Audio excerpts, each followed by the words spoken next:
नमस्कार दोस्तों, हर हर महादेव। मैं प्रियंका पांडे। दोस्तों 2025 का जो आखिरी चंद्र ग्रहण लग रहा है 7 सितंबर को, उसकी टाइमिंग क्या है? देखिए एग्जैक्ट टाइमिंग जो है मतलब ग्रहण लगने का, वैसे तो सूतक काल जो है वो 9 घंटे पहले स्टार्ट हो जा रहा है, जो कि 12 बज के कुछ मिनट से मतलब 12:30 बजे के बाद सूतक काल प्रारंभ हो जा रहा है। और ग्रहण जो लग रहा है वो 9:58 पर रात्रि से प्रारंभ हो रहा है। चंद्र ग्रहण है, पूर्ण चंद्र ग्रहण है और पूरा प्रभाव इसका रहने वाला है। अब यहाँ पर मैं आपको बता देती हूँ कि चंद्र ग्रहण के दौरान आपको क्या क्या सावधानी बरतनी चाहिए, कौन कौन से कार्य करने चाहिए, क्योंकि उस दिन पूर्णिमा भी पड़ रही है। तो पूर्णिमा की भी पूजा वगैरह हर किसी को करनी होती है और पूर्णिमा की पूजा शाम को ही होती है। चंद्र देवता को अर्घ भी दिया जाता है, तो अर्घ कैसे देंगे ग्रहण में, इन सभी बातों को मैं यहाँ पर इस वीडियो में बताने वाली हूँ। और गर्भवती महिलाओं को क्या करना चाहिए, क्या नहीं करना चाहिए। तो चलिए पहले मैं बता देती हूँ कि जो है इस ग्रहण का जो है सब राशियों पर देखिए प्रभाव पड़ने वाला है। कुछ पर अच्छा प्रभाव पड़ेगा, कुछ पर मिला जुला प्रभाव पड़ेगा, क्योंकि यह ग्रहण जो है ये बहुत अच्छा नहीं माना जा रहा है, क्योंकि उस दिन से पितृपक्ष भी प्रारंभ हो रहा है। और जैसा कि आप देख रहे हैं इस समय दुनिया भर की उथल पुथल पूरे देश में मची हुई है। हर जगह कुछ ना कुछ, कहीं लैंडस्लाइड, कहीं पर बाढ़, कहीं पर कुछ ना कुछ हो ही रहा है। तो ग्रहण के दौरान मतलब ग्रहण के पहले ही ऐसी चीजें दिखाई दे रही हैं, उसके बाद चीजें और भी ज्यादा डिफिकल्ट होती जाएंगी। तो आपको इससे डरने की कोई जरूरत नहीं है, अब बस अपना बचाव करना है यहाँ पर, ठीक है। अब बताते हैं कि जो लोग पूर्णिमा का व्रत रखेंगे वो कैसे रखेंगे। देखिए जो लोग पूर्णिमा का व्रत रखते हैं या जो लोग पूर्णिमा की पूजा करते हैं, तो सुबह जो है 12:30 के बाद से जो है वो सूतक लग रहा है, तो सूतक के पहले आप पूजा वगैरह कर सकते हैं।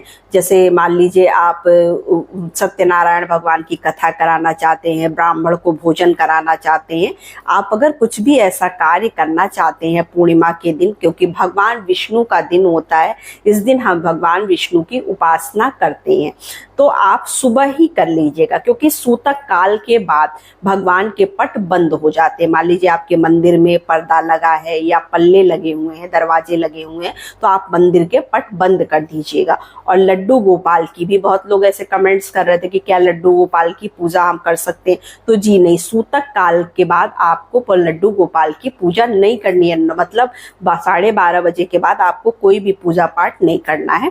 आप मन से चाहे जितना पूजा पाठ कर लीजिए, लेकिन भगवान को स्पर्श करके पूजा पाठ नहीं करना है। ये हो गया। आपको तुलसी दल तोड़ कर रख लेना है पहले से, क्योंकि देखिए बहुत ज्यादा अधिक मात्रा में आप खाना बनाकर मत रखिएगा। लोगों की आदत होती है बहुत सारा खाना बना लेते और फ्रिज में उसको स्टोर कर देते, तो ग्रहण के दौरान हमें वो जो बचा हुआ खाना होता है वो कभी भी नहीं खाना चाहिए।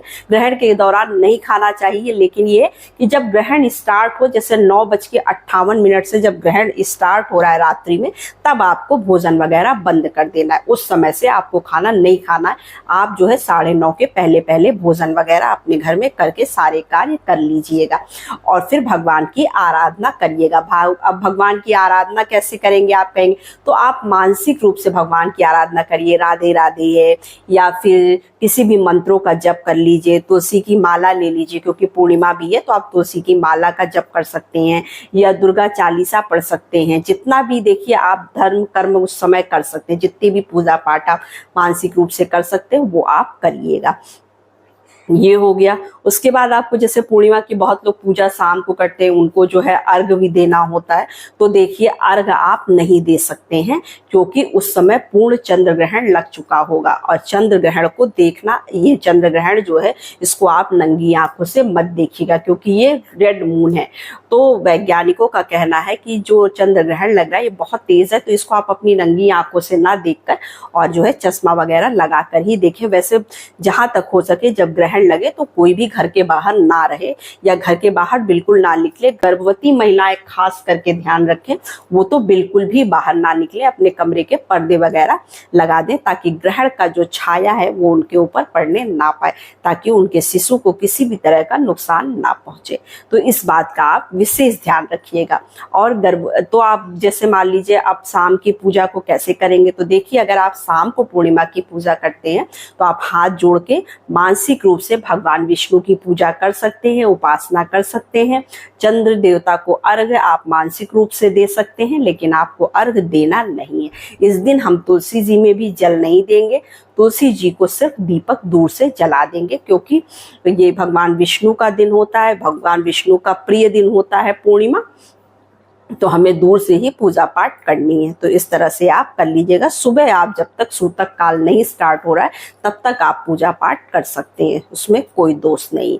जब सूतक काल स्टार्ट हो जाएगा तब आपको ये पूजा पाठ बंद कर देनी। अब आपको क्या करना है, इसके आगे देखिए, जब चंद्र ग्रहण लगेगा तो जो गर्भवती महिलाएं हैं वो किसी भी तरह की चीजों को काटे या तोड़े वगैरह नहीं। जैसे मान लीजिए कैंची ले लिया या कोई चीज तोड़ने लगे, तो ये सारे कार्य आपको नहीं करने। आपको भगवान का नाम बैठकर लेना है, पैर लटका कर बैठ सकते हैं, सो सकते हैं, सब कुछ कर सकते हैं। अब आपकी तबीयत नहीं सही है तो आप सब कुछ कर सकते हैं, लेकिन आपको देखिए सोना नहीं है। लेट सकते हैं आप बिस्तर पर, लेकिन आप सो नहीं सकते, आपको सोना नहीं चाहिए।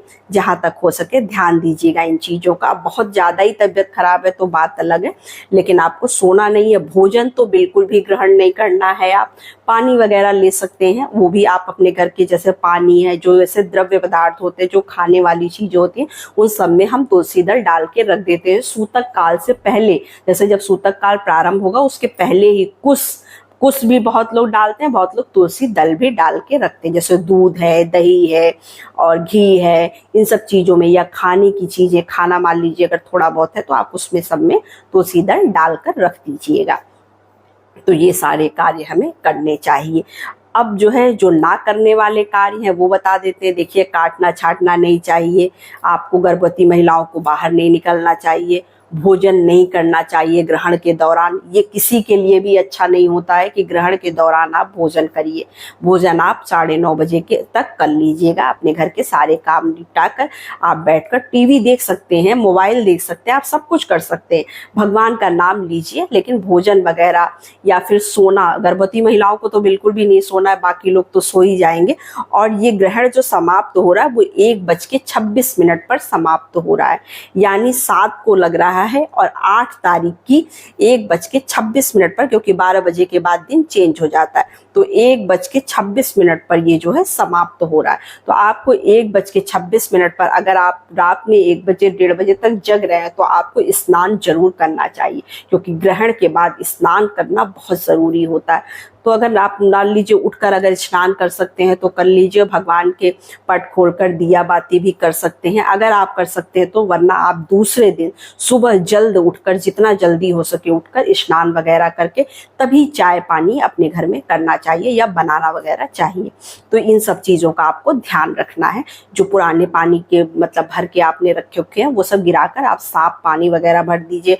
भगवान के वस्त्र वगैरह बदले जाते हैं, भगवान के मतलब अगर आपके घर में भगवान को आपने वस्त्र पहना रखे हैं तो आप ग्रहण के बाद वस्त्र बदलकर भगवान को स्नान वगैरह कराकर, अगर उनकी विग्रह है तो मूर्तियां हैं तो आप स्नान करा दीजिए, फोटो है तो पोंछ कर मंदिर की साफ सफाई कर लीजिए, उसके बाद पूजा अर्चना मंदिर में कर दीजिए।